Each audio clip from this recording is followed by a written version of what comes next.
Сәлем достар, сен бірге мен Нұрлан Қалам. Бүгін біз достар Казмен арнасын тағы да қарайтын боламыз. Мына жолы біз дейтін Спанч Боб мультфильміндегі қателіктерді көретін боламыз. Қызықты болады деген ойдамын. Лайктарыңызды басамыз, арна жазылмаған болсам жазыламыз. Ал біз видеомызға кеттік.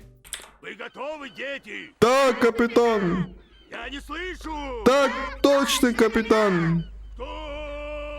Хей, бәріне сәлем мен Казмен. Бүгін есе Спанч Боб мультсериалында қателіктер тауып айтатын боламын. Дәлірек айтқанда 10-шы сезон 1-ші бөлімнен бастаймын. Видеоны бастамас бұрын аямай лайктарыңызды басыңыздар. Және арна жазылып, достармен бөлісеміз. Бұның бәрі тегін ғой достым. Сіздерге достар, Казмен арнасын көрмеген болсаңыздар, ссылка описанияда оригиналды көреміз, қолдаймыз авторды. Ал біз болсақ реакциямызға кеттік. қиын емес, бірақ маған видео түсіруге деген қандай шабыт беретін білмейсіздер. Ал олай болса, мен ақырын бастай берейін. Кеттік.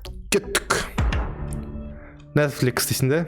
Мультсериалдың басында Патрик пен Спанч Боб сөйлесіп отырғанда, мына артқы кадрдағы теледидарға қараймыз. Жандарында ештеңе болмайды.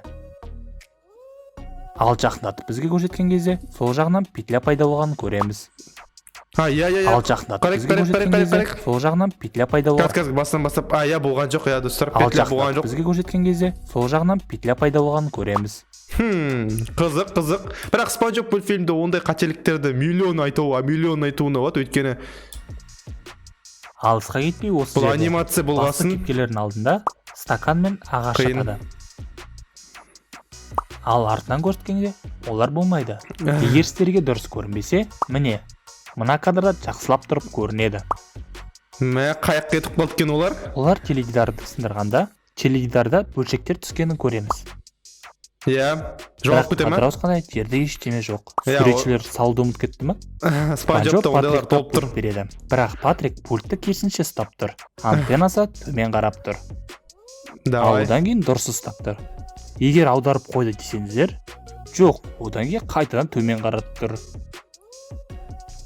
Не кетті саған, Патрик, түсінбей қойдым ғой өзі. Бәріміз Спанч Бобтың күлкісін білеміз. Оның күлкісімен де қателік бар екен. Күлкісімен қателік бар. Мына жерде Спанч Бобтың күлкісін естиміз. Бірақ оған қарасақ, аузында ашқан жоқ. Қателік. Мына жерде тоңазытқыш сатады. Ал үйдің жартысы болса сынық болып тұр. 5 секунд өткен соң тоңазытқыш жоқ, үй болса судай жана. Ол дейтін тоже әрбір серия сайын солай ғой. Бірсе вообще бүкіл бикини ботом там жарылып кетеді, келесі серияда дым болмағандай қайтадан солай болып тұрады. Білмеймін, ол мына мультфильмде ондай қателіктер жетеді негізі. Мен де тауып бере аламын ондай қателіктерді жалпы. Жақсы, мән бермей қойық, не болса да видео қызықты, көреміз. 3 кішкентай қателіктерді айтып жіберейін. Бірінші, күлгін түсті балықтың кесесіне қараймыз. Шыныдан жасалған. Жақындатқанда шыны емес уже. Екіншісі, қасында отырған балықтың ішіп отырғанын қараңыз. Қалай ішіп отыр өзінің? 3. Аузынан мынанша көп су қайдан шықты? Мынандай кішкентай кезден сонша су шықты дейлерің келе ме?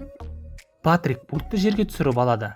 Міне, бір кадр, екінші кадр, үшінші кадрда пульт ол жерде болмайды. Қалай, ол мұнда тұру керек емес пе? Мұнда олар мекемеге бара жатқанда, артқы кадрда мына үйлер болады және жол жатыр. Ал біраздан кейін қарасақ, үйлер де жолда жоқ. Что-то суретшілер осы мультфильмде өте көп қателік қалдырып жатыр. Сіздерге айтайын ба, ең үлкен қателікті Спанч Боб мультфильмдегі, оларда мұхиттың ішінде пляж бар.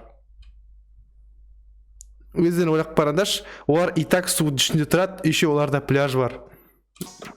Көрінбейтін көлікке отырып кәтенгенде, арттарынан осындай іздер қалдырады.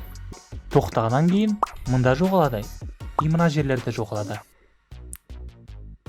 Тіпті одан кейін жолдақылардағы жоғалады. Менің ойынша осы мультсериалды суретшілер әдейі қалдырып отырған сияқты. Казмен видео жасасын деп қалдырып отыр осы қателіктерді. Жұмысқа келген кезде оның артында колонна болады. Секундтан кейін ол колонна ол жерде болмайды. Мына кішкентай болғанымен қызық қателікке қараңыз. Балықтың аяғындағы қағаз есіктен өтеді. Міне. Мистер Крабстың жасар бөлмесіне кіргенде, ол Сквидвардпен сөйлесіп тұрады. Осы жерде мына артқы кадрдағы кітапқа қарайықшы. басында былай, жақындатқанда басқа кітап. Былай қарап салыстырыңыздар. айттым жүзі бүлтірлік Мына қызық және үлкен қателікке қараңыз. Бұны бәрі байқаған шығар деп ойлаймын. Спанч Боб пен Патрик мейрамхана тасталқаны шығарды. Ал Сквидвард пен мистер Крабс сөйлесіп шыққан кезде мейрамхана уже таза. Кім тазалады мынаны өзі? Спанч Боб пен Патрик тазалады деп ойлайсыздар ма? жоқ, олар просто есікті ашады, все болды, су шайып кетеді барлығын. Жоқ, олар мұнда мистер Крабс пен Сквидвардтың әңгімелерін тыңдаған болатын. Жо, мен білемін.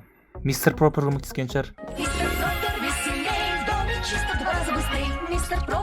Барлық кейіпкерлер далаға шыққан кезде Кубкан қолында қолғап болады. Оның қолғабы сиқырлы екен. Мистер Крабстың иығынан ұстаған кезде қолғап болмайды.